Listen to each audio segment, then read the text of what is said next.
we talk about, morale in the firehouse is always crap, and then we get a fire, and everything's better for a couple weeks. Well, it's better because we're talking about fire again. Right? Yeah, you're right. Right? Like, it's not so much that morale is terrible on the amount of automatic alarms and water leaks and service calls, right? But it's just because when that fire happens, it reinvigorates the spirit in everybody to start talking about fire again. Yeah.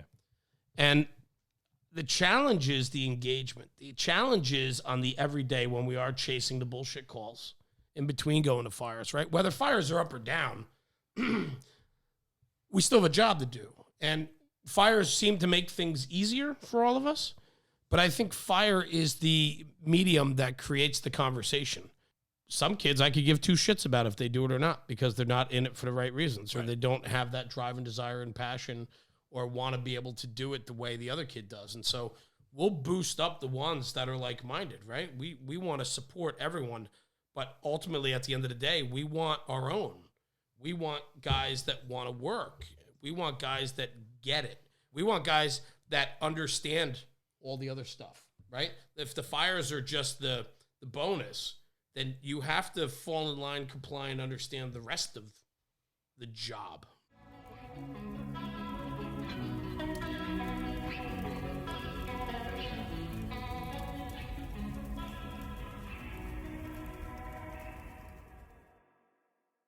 Hey everybody, it's Rob from National Fire Radio. We're here in the studio today with Top Floor Tactics, the one and only Mike Farrell, and joining us, Jeremy and Tucker. What's going on? What's going on, Mike? Hey, brother. I'm all right. Thanks for coming. Thanks for joining us, pal. This has been good, man. We had Brian Butler in the studio earlier tonight, and we like to try to get two in because I love the interaction between guys in between podcasts, right? So we have the 6 o'clock, and then usually we do like an 8 or 9 o'clock, and usually there's an overlap where we'll sit around and talk. And so I know you guys have worked on previous projects together. You guys do the firefighter walks in the bar, or two firefighters walking the bar. Great training idea and great way to get the message out there, and so on. So I know you've been a part of that. Brian's been a rock star. He was on the show earlier. He did a great job with us, and so on. But I just want to welcome you, man. Thank you for joining us. Thanks for having me. Thanks for putting your trust in us and having you here. We really want to dive into your past. I mean, you are a third-generation fireman, as I was told. And I just want to maybe hit on your story a little bit and then take it to today, because today, Top Floor Tactics on Instagram, man, you're putting out some fantastic nuggets. And I think you're making the fire service better every single time you put a post out. So I thank you for that. Thank you. But let's get there, man. So give me a little bit of background. Where did we come from? All right. Well, I guess I grew up in the firehouse. I can't remember a day in my life where I was not in the firehouse. I love that. And I'm sure many can relate to that. It's a family business. But my grandfather, he was the captain of 2 truck in Hoboken. Like back in old Hoboken. Yeah. Back when they're doing some work. Oh, absolutely. And my dad, he kind of took the lead after that, and he was a longtime volunteer up in Northwest Jersey. I used to sit with them, talk fires when I was a kid, not really understanding what was going on, but always a part of it. I love that. And we always talked tactics. We weren't talking about wet downs or whatever what people think is the volunteer fire service really was never that in my home, at least. It was always talking tactics. And that made me fall in love with the job, realizing that it's more than parades and it's more than competitions and trophies. It's about putting fires out on every level, in every town, in every city. So I joined the volunteers when I was 18, knowing automatically that I wanted to be the biggest, most crazy fireman in the world because of that. And the process of becoming a fireman, as we all know, with silver service is difficult. Yeah. So that was, I think I lost years off my life trying to get this job. But it's a job to get the job. I mean, that's what we tell every single kid in my firehouse that wants to get on the job, and we put out a lot of them. You got to go live that year or two and you got to employ yourself to go get that job. Absolutely. Yeah. So I did what I had to do, and eventually I became a fireman in New York City, and that was my long life dream, and it happened. It's been great. So, and how long ago was that, Mick? Well, I started in 1995 with the volunteer, and that didn't last long. In and out of that, realized where I wanted to go with my passion.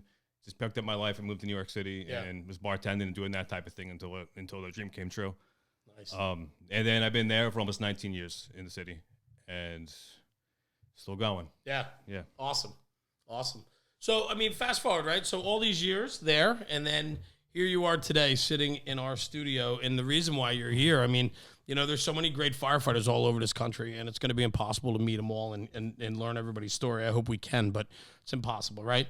But the reason how we found out about you was through conversation, and since we're a social media content page, and we like to spread the good word, and we like to find guys that share that similar passion, right? I mean, I think it's so important to align yourselves with good people. We say it all the time. You surround yourself with good people, good things are going to happen. Absolutely.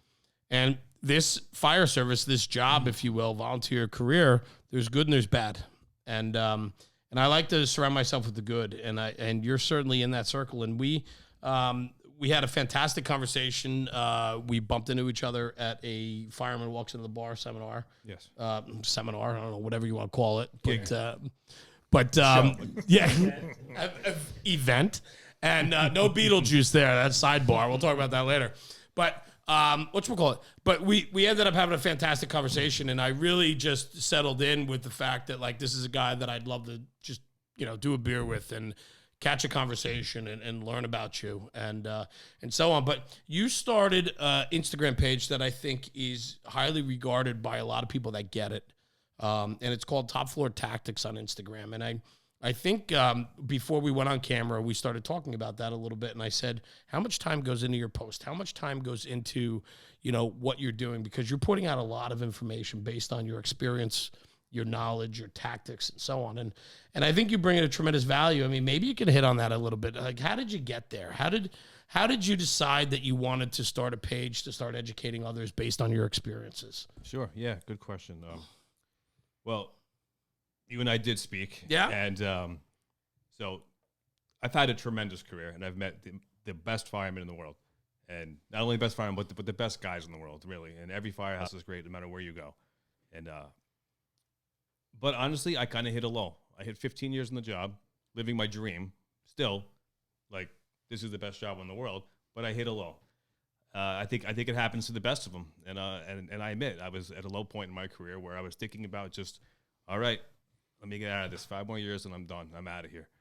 And I remember in my garage, the Batcave, I'm down the Batcave, and the Raccoon Saloon, and scrolling through some social media stuff, and I came across YouTube, and I was watching, actually, believe it or not, an old those VHF video tapes that I was talking about earlier about my dad and my I remember father. those. Right? Yes, right. So it's now on to it was on YouTube, and I was watching it, and it was an old FD&Y thing from like the 80s, and they were riding along or whatever, and it ended, and I scrolled through it, and up pops Your Beautiful Face.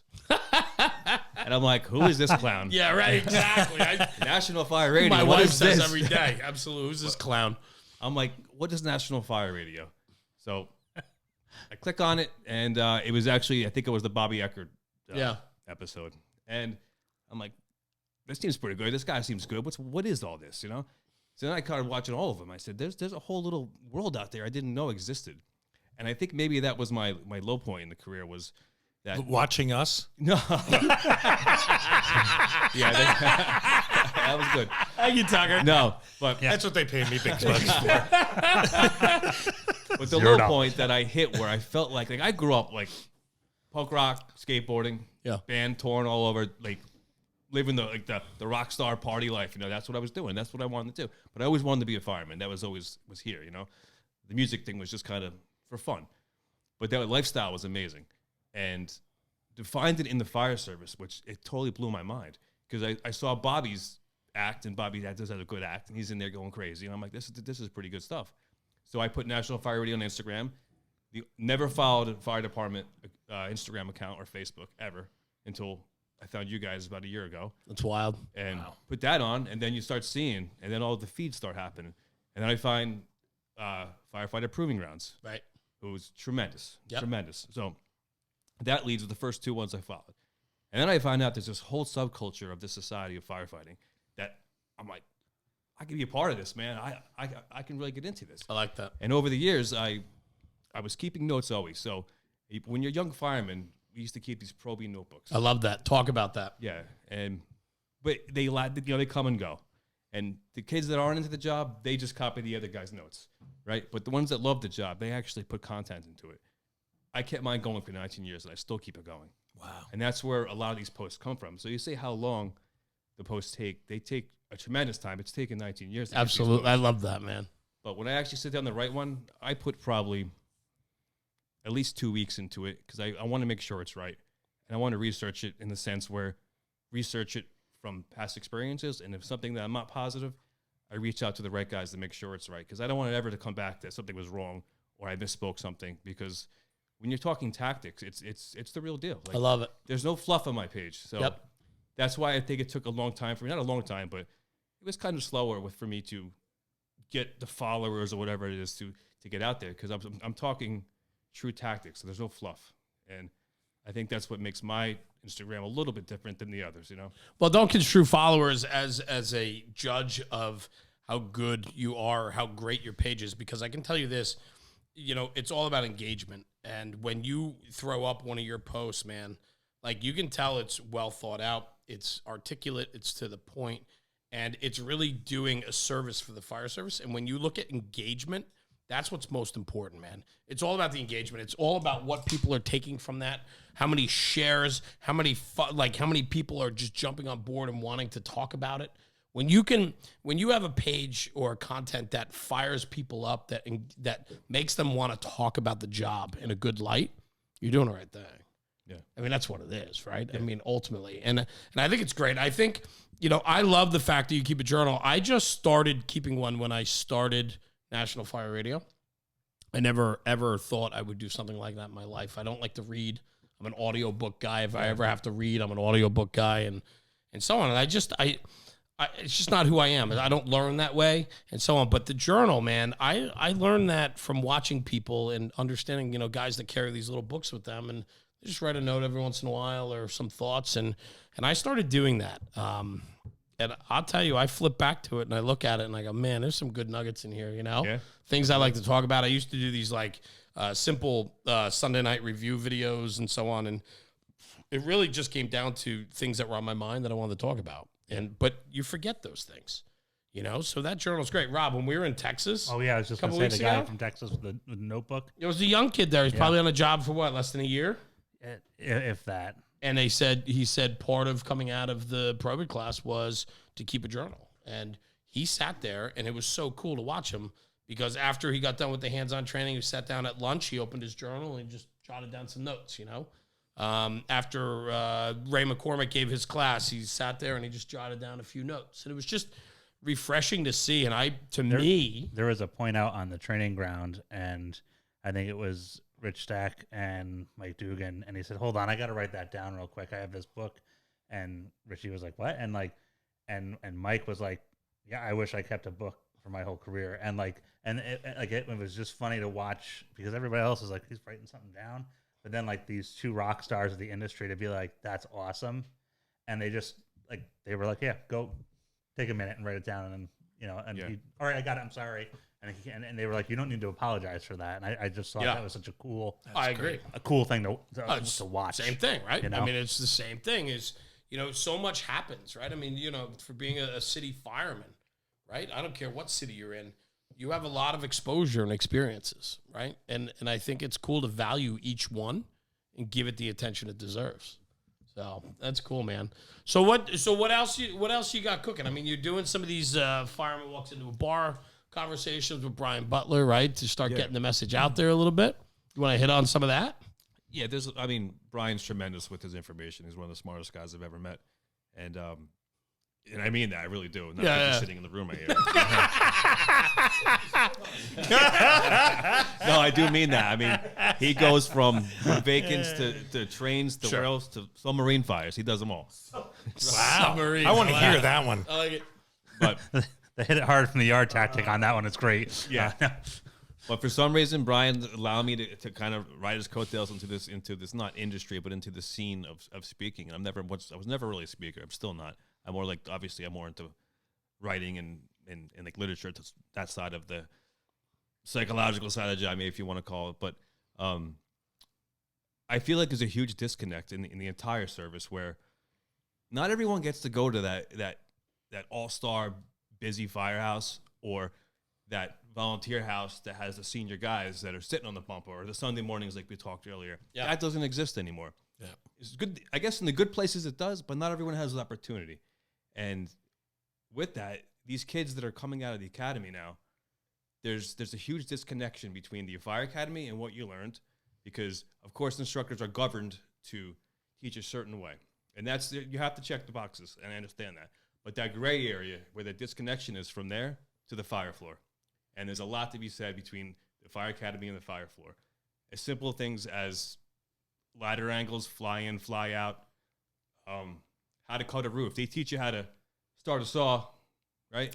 And count the teeth on the blade, but they don't really tell you how to cut a roof and where to cut a roof and why to cut a roof. Or if you pull up and there's no fire, where do you determine where to cut that hole? So these things that, all these dots have to be connected, and there's a huge loss in that. So I'm trying to bring that to these young firefighters that are motivated and connect the dots for them. Because like I said, they don't, not every firehouse has that good senior guy anymore. And so unfortunately, through social media, and everyone talked about the social media and how bad it is for the fire service in general. And yeah, it is pretty bad on some levels. Sure. But, the senior man's global. It's right here. This is the senior man now. Yeah. Right. And that's pretty powerful. So I just think by Instagram, not Facebook, but if you navigate through Instagram and you find the people that are out there that are doing the right thing, and even the best are checking their resources, making sure it's the right content. Yeah. And that's it. I just think that's what it's about, you know. I love the senior man comment because you mentioned volunteers and not everybody has the ability to be in that busy house or that department that has a senior man that can guide them. And I think listening to your story earlier where you grew up in a house with two senior men. Yeah. And you guys talked shop.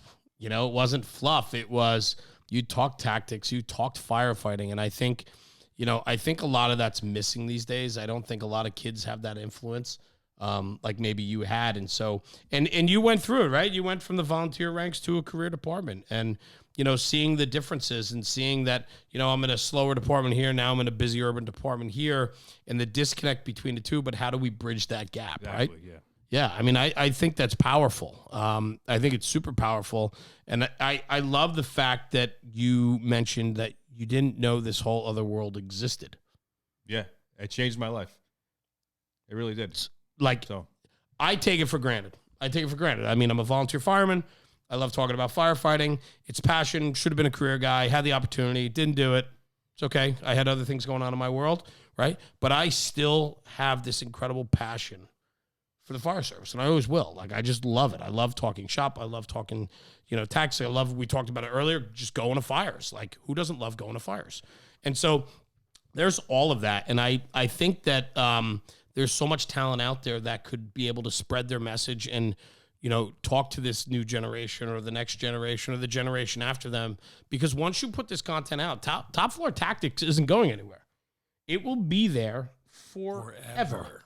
It's kind of like what we're doing at National Fire Radio. These podcasts, as long as there's a social platform out there, our content will be available for my grandkids, my great-grandkids, my great-great-grandkids to see. Yeah. And it's leaving a legacy. And I think that's hugely important.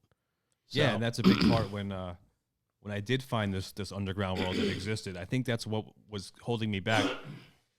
I think that's what was holding me back mentally, maybe in the firehouse, was I wanted to sit on the couch with my grandfather and my dad and talk tactics, but it wasn't happening. People were on the phones. They were watching movies and stuff. That's what happens. That's what we all do. Of course. But I was missing that. And then I found it, and I was like, it kind of gave me a rebirth. And honestly, guys, I want to thank you. Yeah, I swear to God. Thank you. It sounds cheesy, and I'm going to own it. But no. But you guys saved my career, and you brought me back into this world, and I want to thank you for that. Wow. And my man, when you shared that story with Rob and I in Poughkeepsie that night, we walked away from that. I called him on the way home, and he's on his way home. I'm on my way home, and I called him. And I have to tell you, man, out of 2 years of doing this, that was one of the biggest and best moments I've ever had in 2 years. And Well, I mean, so it's, I value that to the day I die, because all we want to do here is just talk about the good. We want to highlight how good the fire service is. And if we can make an impact along the way, big or small, it's an impact, you know? Brian talked about it earlier, and I keep bringing him up because he's here with us still. But Brian brought it up earlier. He gets a lot of direct messages. I'm sure you get a ton of messages on your content too about, hey, man, we did this. What do you think of that? Like, we are carrying a responsibility, all of us. If you're willing to put your content out there and talk the game and talk whatever. We do tradition and culture. You do truck company work. Brian Butler does engine company work. You know, Matt does boogie down truck. Like, all these guys have their pages, right? Like, and as long as you're willing to put out the good, right? People are engaged. But you got to be and you're leaving a legacy. And I think helping the brotherhood. Of course. Yeah. Of course. Yeah. But I love the legacy comment and conversation, because the fire service is built on legacy. Fire companies, right? Individuals. I mean, we all have those couple guys that their names stick out, whether in your own firehouse, that they mold and shaped you as you came up through the ranks as a senior man. You're like, oh, I remember that guy. I remember this guy, right? I feel bad for kids that DM me and go, I don't have any senior guys in my firehouse. Yeah. I don't have anybody that wants to train. I have a chief that's been there for 30 years. How many messages have we gotten? And it's we would have lost count 10 times over now of these messages coming through, or even just what do I do? Like, I feel like I'm annoying everybody, and I'm just trying to make myself better. And it's like, you know, and you're just I'm like, well, there's a come up to Poughkeepsie. I have a place for you to come work at. Like, I'd love to have this kind of attitude here. Like, you know. Yeah, it's infectious. And I think, just to bring it back around, I mean, that's what we do. That's what you do, right? We want to put out content that wants to make this job better. Yeah, and you asked where the top floor tactics. What made me do that was when I found this world that you guys created that was going on. I realized that, well, I've had this world for years. Yep. But there was no one in it. It was just me, and my dad. We'd still bounce ideas off each other, and some core guys that I worked with, you know. But really, I didn't realize there was a whole thing going on here. So I said to myself, like, I have this notebook. Why can't I just take some of these ideas and throw them out there and see what happens? Hell yeah. So I slowly built it. It's funny. I blocked all the guys that I know originally because I didn't want to see me doing it. You know? and then they find out. And then they find out, and they're like, what the fuck, man? No, why are you holding this back from us? And honestly, I guess maybe it was a little bit, you know, you're scared what people think of you. I mean, and anyone who says they're not, I think they're full of shit. But you have to outgrow that. And I think with confidence and time and experience, and more importantly, things that have been passed on from different generations down, why hold that back? Why hold that word legacy away from the young guys? Because that's what's missing. Absolutely. It really is. And you said it too, right here. I mean, this is playing such a big part of what we are today and how this younger generation learns. Let's put this to use on the good end. Yeah. Let's use this for guys like yourself and the others to get that message out. That is the positive message. So that kid in Minnesota that doesn't have a senior man in his firehouse that gives a shit, at least he has an outlet to seek out content that will help him be a better fireman and inherently a better person. Yeah. Right? And I mean, right there, like when we talk about your content, and you and Brian both, like one of the things that I was just very pleased with was you guys came up and you had examples from the area that you were in. And like, Brian had a building we burned down at one point, I think, right? And then you had a supermarket, and like a supermarket is everywhere. Like, I don't know many places that they don't have them. So for me, I looked at that content and I was just like, what? No, you're good. All right. Stucker smirking over here on a smack. No, but you threw that content out there, and all of a sudden, like, it just started clicking in my head, and I'm like, this makes sense. I've never thought about this scenario before because I haven't had this scenario presented to me. Yeah. Well, if you think about it, every Main Street in America has that little strip of stores. Like, and me and Brian were talking about it last night, and I talk about it often that I get DMs and stuff. Oh, I like your content, but I don't work in an urban area, or I live in a very rural department. Well, even the most rural towns in America have a Main Street. Yep. Absolutely. And pretty much Main Street, USA, is urban fire tactics when you break it down. The taxpayers. We're not talking, okay, not a million vacants and all that stuff, but you have flat roofs that have to be cut. doors that have to be forced, long stretches in the basements, and ceilings that have to get pulled. So, like, these are things that are happening in Colorado, in a small town, as well as any other city on the East Coast. Agreed. Absolutely agreed. So I think I think something really cool too, when we were talking earlier about your lineage, right? And just understanding, we talk about legacy. You're the outlet you give, right? You were seeking something, right? 15 years in, you hit a lull. You were seeking something like, hey, man. And then you said before that this world existed and you came and found this world and you realized that you were living in that world, but by yourself. What a profound conversation, because how many kids are living in that world by themselves right now, right? There are a lot of people that want to better themselves. They want to find an outlet. I mean, I have my kids at home. My youngest just turned 12. Like, they have friends one day, they don't have friends the next day, right? Like, they have this, they have that, right? And everybody's seeking something. And I think it's pretty profound that, 15 years in a busy urban department, and then you come to realize, like, hey, man, I was seeking more. Like, I was missing the connections. I was missing the conversations. I was missing the engagement. And that's happening everywhere. And I'm super happy to hear stories like that it comes back around, because we talk a lot on National Fire Radio about the senior man. And 19 years on a job, I consider you a very senior man in your position, right? You might have guys still in your house that have 20 years, 25 years. I got a guy who's got 40 years. So. 40 years. Wow. Hot damn, man. Still the first one dressed every run. Nice. That's outstanding. Yeah. I love that. But 19 years in the job, you bring plenty to the table. And so the content you're putting out represents that. But I think there's something to be said for that. And I get so excited when I hear stories like that, because there's so many guys that leave taking it with them. They leave disgruntled.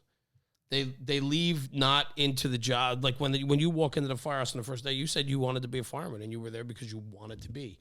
You did everything you could to be that fireman.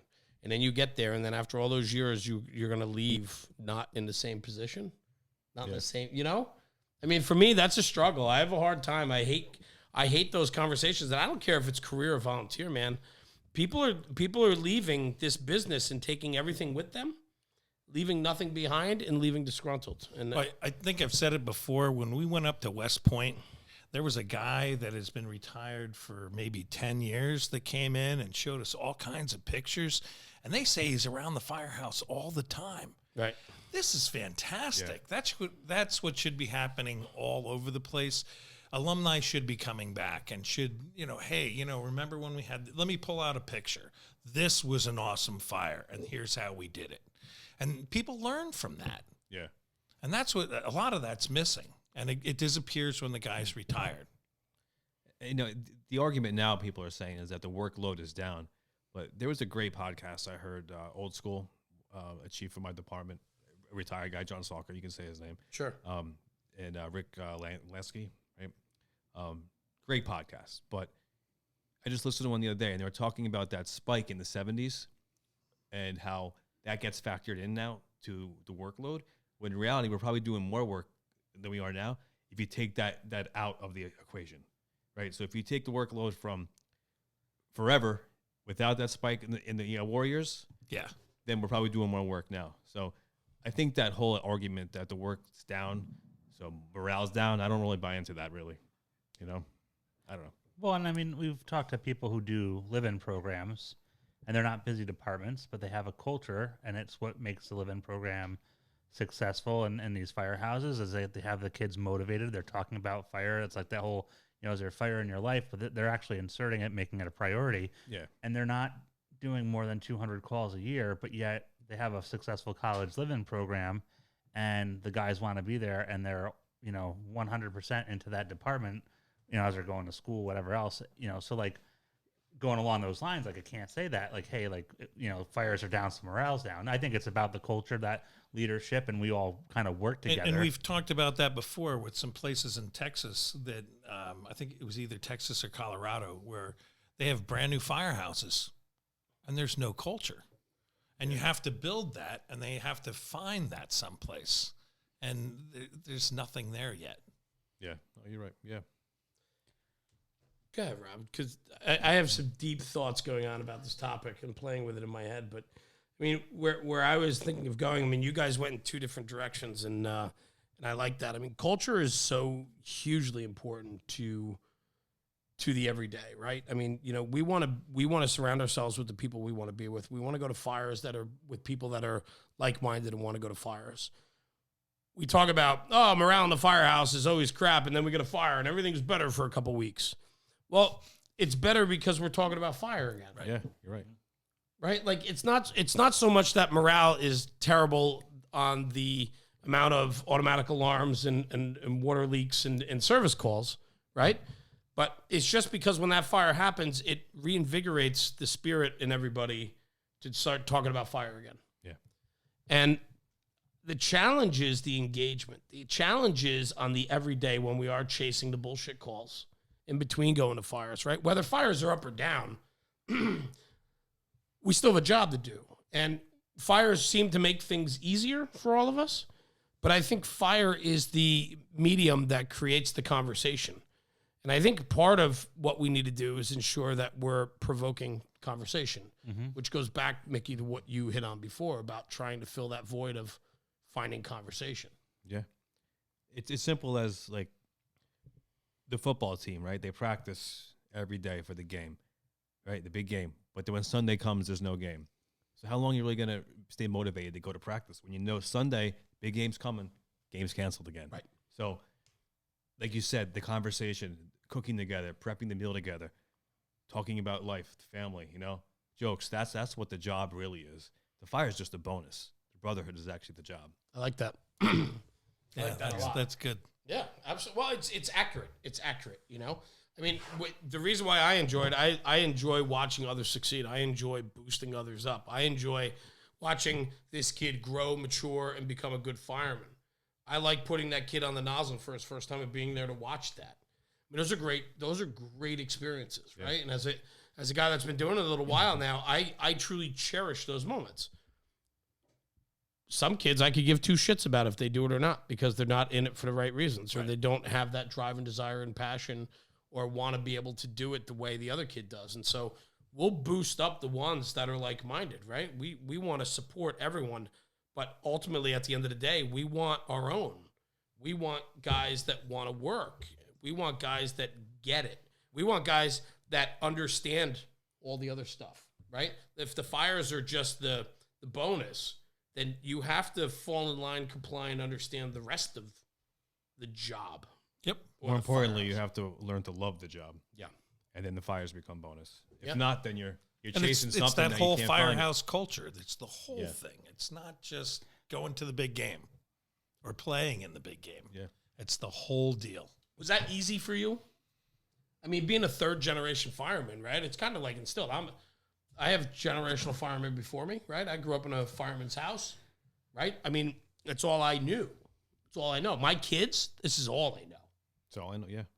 This is all they know, right? And my daughters, I mean, I have a son and 3 daughters. My son lives in Hoboken, and he works in a city, and he's not going to be a fireman anytime soon, I can assure you. My second, Kendra, she's not going to be a firefighter, but Paige and Lily, 13 and 12, they might be some kick-ass firefighters. I mean, I would put them probably on the line against anybody down the road. You know what I mean? I mean, this is all they know. Yeah. But they also see the other part. They also know when they walk in the firehouse, everybody knows their name and they know everybody. There's engagement, right? You engage and you want to be a part of it. And it truly is a lifestyle. Yes. It's a lifestyle, but I also think, as I said, I was listening to something before I came down here. There's humans are naturally, we want to like interact and network with people. And I think today I said it before, like we went from a front porch culture to a privacy fence culture, and we're starting to see that in the firehouse. And it's like breaking down those barriers because you give that example of like your firehouse and how people know the names. But like, I know, I've been to firehouses where people walk in and I'm like, oh, who's that? It's like, oh, it's that's Jimmy's kids. And I'm like, oh, what's their names? I don't know. Like, and I think to myself, I'm like, how do you not know that the guy you're working with? How do you not know his kids' names? Like, God forbid something happens. Like, you better be the one, like, going up there to be like, hey, like, like, we're here to take it out or whatever, like to deliver bad news or good news, but like they don't even know who the crew is that they're working with, like who their family is, you know? Now take that to the fire floor. The fire floor is a very intimate place, right? So that's where family takes place. That's where the brothers are. So if you don't take the time to know all your coworkers or your brother's kids, why would you make that extra push in to get them, right? If they're just coworkers, it's got to be a family. Take the time, go to the picnics, go to the dinner dances, know the wife's names, right? That's what it's all about. I think it also lends to when you say fire floor, it's all of it, right? Because the fire ground, yeah. It makes you, but it also makes you accountable for your actions. It makes you accountable for your position, right? Where you come from, everybody is well oriented in their position and what their job is at any fire, right? And just because you're not on that fire floor, but you're on the roof, making your inspections and your cuts and doing it correctly, right? Giving the correct reports from the rear and all that stuff. Those things all add to the big picture to make sure that your family is taken care of inside, outside, top side, street side, right? And so there has to be that care for the job, that care for the position. And when it's time to go, you're ready to go. I mean, that has a lot to do with it, right? Yeah. I think when you said too before, like when we use the term, like on the, you know, how you say like the fire floor is very intimate and that's where our family is. And it's not a coworker. Like, you know, if I went into any office building and I pulled the fire alarm maliciously, like everybody gets up and they exit the building. Like we've all been in the scenarios where we've been pulled out of fires before. And every time that it's happened to me, the officer has like physically grabbed us and been like, Jeremy, Tucker, let's go. Like that it's not the fire alarm getting pulled and everyone's like, all right, let's exit out the building. And I think that's a fundamental difference. And we really, I think that we really need to hammer home on that sometimes in the firehouse, because especially for those people who, like, it's an analogy maybe to use, I don't know, but they are not, like, this is not coworkers. This is our, you know, our families, they're our brothers, and it's where it's extended. We're not just leaving them. That Harrisburg video the other day. Yeah. Right? So that just, I don't know, it just kind of popped into my head because they were doing everything right. And when you hear the story of the guy up in the attic, third floor space who orientated, found the window, and knew that was going to be his way out. Yeah. Right? Those guys, there was no hesitation. They knew their job. They threw those ground ladders. They threw them well. You could tell that the guy that exited that top floor knew how to exit quickly, but he was patient and calm and reserved. And that's what you expect, right? I mean, that's what we need to have. Yeah. And for any young firefighter that has seen that, who's new out of the academy, that's a great example. Understand, ladder angle does not matter. Fly in and fly out does not matter. Just get the window to the sill and get the brother out. Because portable ladders, most times, are for the brothers. Yeah, there's times where you get someone hanging out the window, right? And you throw them up and grab them. That's great. But how many times do you see a fireman coming out of a portable by himself, right? Throw them up. Throw it with the flow as the company is advancing. Don't throw them behind it. And throw ladders with purpose. That's the huge thing. So you can go over portable ladders constantly. 2-man raise, 3-man raise. All the stuff you learn in the fire academy, right? And it's great. Like I said, we're governed to teach the probies the right way, but you have to take that as not even the senior guy, but the guy that just knows, the painter maybe, right? The roofer. It doesn't have to be this great senior fireman. It's a guy who works with ladders. Right. It's a tool. Be physical with it and understand the limitations of it. You can pass that on to the next generation. So. One of the, you know, you say like you talk about the trades. One of the coolest things that I watched was we to go back to our Texas thing. We talked about content and that the video that we shot with Rich Stack on like putting the ladder on the angle for the peak. Yeah. And I started looking into all of the comments and all of the shares, and there were people who clean gutters, who paint houses, who like other trades. Yeah. That were like, hey, thanks for sharing that, because I've, you know, they like just like I won't fall off now like I did last week. And it was, you know, like, so just kind of tapping into that. I think that the whole IFSTA craze and the Fire One, they make most firefighters, young firefighters, bad with portable ladders. Mm-hmm. Portable. But like you said, you get the gutter guy, the roofer guy, the painter. They throw ladders around like it's nobody's business, right? Yep. You give those guys an application. I'd rather work with those guys than half the guys coming out right now. You know? I love watching, you know, being prevalent on social media and Instagram in particular. And, you know, we talk about, you know, truck culture seems to run the gamut these days in the fire service, right? We don't talk a lot about engine company work as much as that truck work, that truck culture, right? What I get it, right? I get it, but I still think the best position on the fire ground is on the nozzle. Absolutely. And then everything else after that is, second fiddle, right? But not everybody gets to be on that knob. So, guys love going to the roof. Guys love forcing entry. And, everywhere you go on social media, it's doors being popped on a simulator. It's guys cutting with saws, right? Which is great because they're getting the reps in and they're doing the right thing and so on. But I love seeing departments that offer their own in-house like probie class or training. Yeah. I love seeing departments that subscribe to their methodology and not rest on the laurels of some state or county or local academy to pump out your firefighters. When you look at a department that's disciplined in throwing ground ladders, right? Let's talk about ground ladders. When you see a department that's disciplined in doing it, it looks second nature to them. Yeah. It looks like it's so commonplace. Not disagreeing with you, yeah. But I'll tell you one thing, like I'm at fault just as much as most people are that we don't do it enough. It's not, it hasn't been the priority that it needs to be. And so for me, I look at it and say, we need to train and work harder on that. And number two, right, the influence of that on social media, that's where it's powerful. Yeah. Right? Because years and years ago, we would have never have seen that. We would never have understood that in parts of Delaware and Pennsylvania and Maryland and all other areas, right? They throw ground ladders and they throw them to every single windowsill there is, right? And so now the power of Instagram and Facebook or whatever allows us to understand that, hey, man, there's more to it than throwing one on the A side, one on the back side, and maybe one or two on the B and D if we get to it. You know what I mean?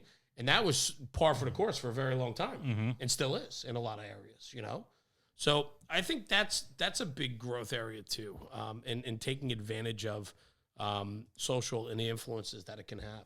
I think there's a fine line there you have to walk, though, where sometimes there's too many portables. They always say that you can never have enough ladders in the building. Well, you can when you have 6 guys throwing portable ladders and the line's not in operation yet. And that happens all the time. Prioritize, absolutely. And I think that happens a lot of times because these young firemen come on and they don't know where to fit in on the fire ground, right? I always like to say, be a lion, not a sheep. Be aggressive. Know where to fit in. It's as simple as committee work in the firehouse, right? I like that. Thursday night with the firehouse, whatever you guys do, you work night in the volunteer world. It's you sweeping the floor, right?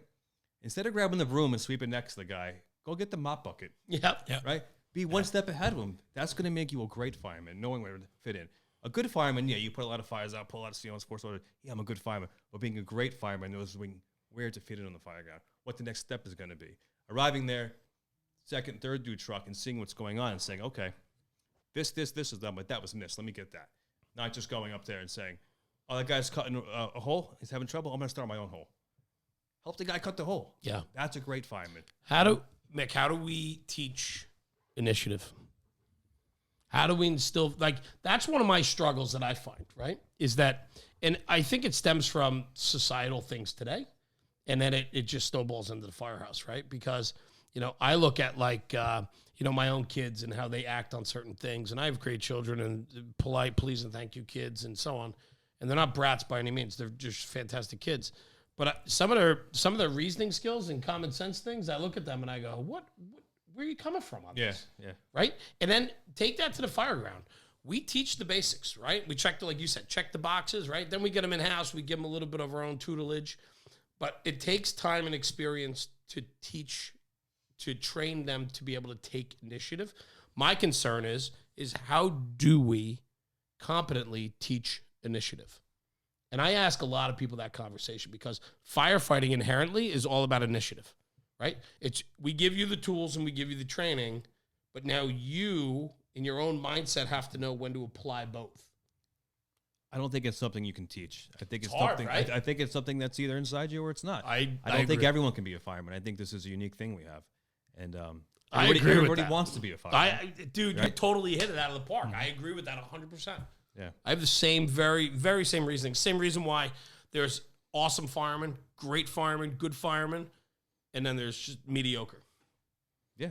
Well, so not everybody can be a great fireman. No. I believe that inherently. Just like not everybody can be a basketball player or a piano player or a singer or a writer, right? Like this is a craft and this is a trade. And I'm a firm believer that not everybody can do this job as good as everybody else. There's I mean, definitely a skill that can be taught, but that skill gets to a certain point where that comes from within you to take it to the next level. And if you don't have it, you just don't have it, right? I mean, I don't know. It's as simple as that. So I think You can always become good just by learning, but you can't become great if you don't have it. exactly. And by having it is what I mean, knowing where to fit in. Yeah. And not just fitting in the firehouse, and that's part of it too, and that's also a problem, but knowing where to fit in the fireground. Like I said, my analogy was with the mop bucket. yeah, It's the same thing as like, it's a great analogy. You hit it on the head. just get that line in operation. And that makes a great fireman is that you see a line not charged pushing in the front door, they're starting the line, and then you see another company starting the second line. Take those guys, put that line down for a second, and help them get that line in operation. Because more lives are saved with water on the fire. We all know that. It's common sense. Or don't go cut the roof because you want to be seen by everyone. Because you can get back to the firehouse and say, oh, what'd you do? Oh, I forced the door in the rear. What'd you do? I had the backup. What'd you do? Well, I cut a hole. Well, the fire was in the basement. Why'd you cut a hole? They just want to be seen because they don't know where to fit in. Good fireman can cut a good hole. Not a great fireman. He didn't know where to fit in. So there's it's all timing, you know? I think there was a guy from I get DC it. and I love that. I think he volunteered in Kentland, Joe Brown, and he used to have they might still be there. He used to have a bunch of great helmet camera videos from the tiller box, but one of them he pointed out, and it was always stuck out with me, is that he pitched a ladder to go up to the roof, but he waited because the line was in the way, and then like he knew he had to get to the roof, but like there was an opportunity where the line just got stuck on something through no fault of anybody's. And he's sitting there like, hey, don't forget, like, this thing's important. Pick it up and help them if they need that second. Because most of the guys were like working their way in. And he right there on the video, he's like, here I am. I'm picking it up and I'm helping him out. And then that line started moving forward, and he went right back up and did his job. And it was a great example, you know. But you talk to other people and they're like, oh, he was just supposed to be doing this, but he understood that flow. Yeah. He understood where he fit in. And it was, you know, like I said, I have to check the video still out there because it was pretty good. I tell the young guys now that come on, I said, if your dad made you a firefighter, if your dad made you a man, I'll make you a fireman. And as easy as that. It takes it from you, though, to become a great one. And that's what you're talking about. Is just kind of knowing those little things and where to fit in and doing things like that. I love that. That is a great way to sum it up, because I mean, you know, we're going through a lot of differences. We talk about in the firehouse the disconnect that's happening more and more these days. And, you know, people getting discouraged and not encouraged. Seems like there's less direction, more questions, less answers, more headbutting, more finger pointing. This us versus them bullshit that's going on, like all of that, right? And at the end of the day, like I really think that we just need to toughen up, man up, and you know, understand that, you know, we have a job to do, and part of that job is being into it, and being into it is incredibly important. So I get it, man. I get it. The young firefighters that are coming on, like the word tactics, you know, it kind of frightens people, or they get nervous about it. But what's a good entry for them to come in and come out of that firefighter 1 IFSTA class, you know, and then take that and kind of like put it to the side for a second and start looking at tactics? Obviously, they can come to your page and come to some of the other pages that are out there. But for those who are motivated, like, do you have any advice to them in order to start gaining the insight into those tactics and where to pick it up? I think it's something that we always touch on, and you guys touch on it often, is about navigating the social media sites. Because, like I said, it's now the senior man. Like, unfortunately, that's what it's become. But I think it's a great thing, and I think the next generation coming on, the millennials or whatever you want to call them, I think they're the most well-rounded firefighters because of it. So I think it's a few things. It's navigating that. I was never a conference guy. I've never been to a conference in my life, but I know there's a lot of conferences out there, and they offer the best of the best speaking and the hands-on, all these hot training. Like I said, I've never done it, but there's tremendous knowledge out there. And you always talk about the rock stars, the guys that I looked up to, and some of them are still, I run in with those guys. They don't even know who I am, but I still look at them. I'm like, oh man, that's that fucking guy, you know? But those guys are out there, and they're on the circuit doing the thing. Go see those guys, because they're not going to be around forever. Yeah. And unfortunately, I wish they were more in tune with the social media, because those are the guys that influenced me, and they're still on the scene. They should be out there influencing the next generation. But I understand the generational thing, the social media thing. So, but they blazed the trail, and they did the right thing the entire way. And I understand they're trying to preserve what they've created, and rightfully so. And I would just hate to see young firefighters follow the wrong pages or whatever they are, the social media accounts, when those guys who blaze the trail are still out there doing it. Seek out those guys because they know what's going on. You know what's fantastic? I love this conversation because this is one that I love having, and I had the ability. I was talking to Mike Dugan, right?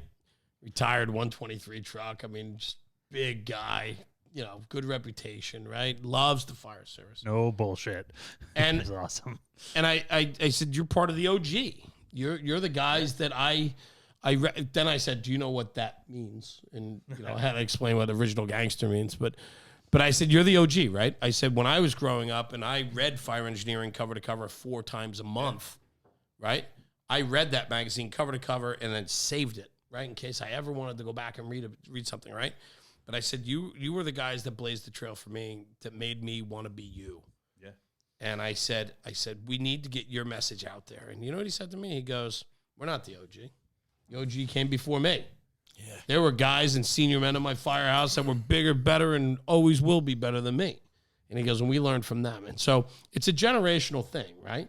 And I agree with you. I mean, there's a cadre of guys that I think deserve an incredible amount of credit. These are the guys that I read their articles and watched their training minutes. Yeah, you and I both. Yeah, of course, right? I mean, and so, like, and they're still doing, or they're retired, newly retired, or been retired for a little bit, but they're still teaching. That's great, but there has to be the next generation of guys that are coming up that are willing to share and spread their knowledge and nuggets with the next generation as well.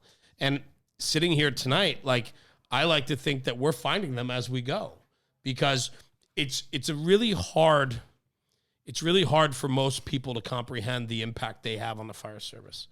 And, you know, truthfully, brother, like, your page is making an impact. And as weird as that sounds to you, and I never believed that what we do matters, or I just wanted to do this and drink some beers and tell some stories, you know, or hear some stories.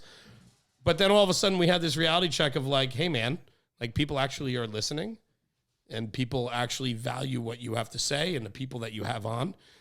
So that takes on a very different role. And I think what we have to look at going forward is the guys that are willing to put their content out there and stand behind their content on social these days could potentially end up being the guys that have a lot to say down the road. You're molding and shaping in you and many other guys that are putting out transparent and authentic content that's well thought out and well done. You guys have the ability to be the next OG to mold and shape these kids, because these kids are looking up to you. And it's a huge one to swallow, but at the end of the day, it's fact, because you have to be where the attention is. And we talked about it earlier, right? Not every kid is reading a magazine anymore. I don't even read my magazines anymore. Yeah. You know, shame on me, but I don't see the value in it anymore when I can digest the content easily in other ways. And so because of that, we're hitting those younger generations, and those younger generations are being influenced by the guys that are willing to put their content out on the pages that matter. And that is what's super cool, because we're developing a group of guys right now on Instagram. I'm only talking about Instagram. The other I can't stand Facebook. Instagram guys that are putting out quality content that's transparent and willing to stand behind what they put out and talk about. They're going to win, and they're going to win hands over every time. Yeah. And my only advice for the young firefighter, going back to the original question, was, yes, it's generational, and you can follow what accounts that you identify with. But please don't forget about those guys that are still doing it. Amen. The ones that write the articles still, read the magazines, please. And a lot of them are on podcasts. Find the podcast. Find those guys, because that's the real deal, man. Like I said, I don't do fluff. I do tactics because I love it. I've been talking tactics my whole life.